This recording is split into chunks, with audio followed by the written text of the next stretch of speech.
Hi friends, நான் தான் உங்கள் சரண் விஜேந்திரகுமார், ஃபைனான்ஷியல் அட்வைசர். இன்றைக்கி நம்ம பார்க்க போகிற விஷயம் அப்படின்றது பிஸ்னஸ் இன்சூரன்ஸ். பிஸ்னஸ் இன்சூரன்ஸ் யாருக்கு தேவை?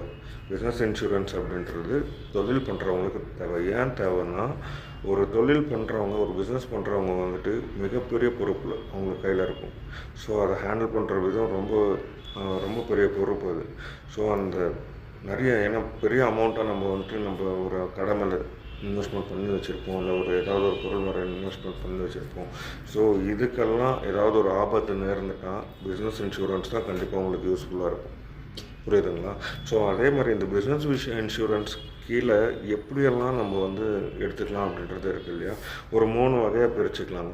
3 வகையாக பிரிச்சுக்கலாம்னாக்கா, first thing property insurance, second one liability insurance, third one employee insurance.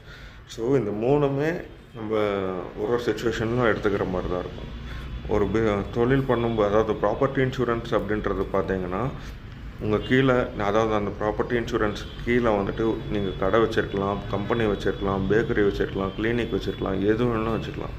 அந்த இன்சூரன்ஸுக்கு கீழே அப்புறம் அந்த ப்ராப்பர்ட்டிக்கு ஏதாவது ஒரு ஆக்சிடென்டெல்லாம், ஒரு ஃபயர் ஆக்சிடென்ட்டோ ஏதோ ஒரு ப்ராப்ளம் நேர்ந்துச்சுனாலும் நம்ம ப்ராப்பர்ட்டி இன்சூரன்ஸ் கீழே கிளைம் பண்ணிக்கலாம். இதுவே ரெண்டாவது விஷயம் லயபிலிட்டி இன்சூரன்ஸ். லயபிலிட்டி இன்சூரன்ஸில் பார்த்தீங்கன்னா, அதாவது உங்களால் வேறு அதாவது தாமதம், ஆக்சிடெண்ட், இந்த மாதிரி கம்ப்ளைண்ட்ஸ் வேறவங்க கொடுத்தாங்கன்னா, ஸோ லயபிலிட்டி இன்சூரன்ஸ் மூலயமா அவங்களுக்கு நீங்கள் கிளைம் பண்ணி கொடுக்கலாம்.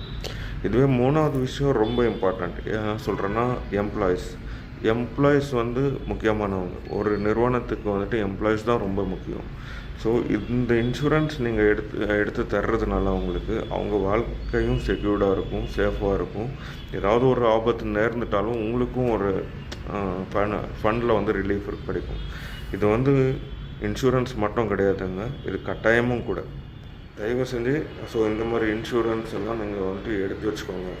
உங்கள் கடைக்காகட்டும், உங்கள் எம்ப்ளாயீஸ்க்காகட்டும், இல்லை உங்களால் மற்றவங்களுக்கு டிஸ்டர்பன்ஸ் இருந்தாலுமே இது எல்லாமே உங்களுக்கு ஒரு வகையில் உதவி பண்ணும். ஸோ இந்த மாதிரிலாம் எடுத்து வைங்க. நான் பேசுகிற இந்த விஷயம் உங்களுக்கு பிடிச்சிருந்ததுன்னா லைக் பண்ணுங்கள், ஷேர் பண்ணுங்கள், சப்ஸ்கிரைப் பண்ணுங்கள். அதே மாதிரி பெல் ஐக்கான் மறக்காமல் கிளிக் பண்ணுங்கள். டே பை டே நானும் வீடியோஸ் போஸ்ட் பண்ணுறதுக்கு எனக்கு யூஸ்ஃபுல்லாக இருக்கும். தேங்க்யூ.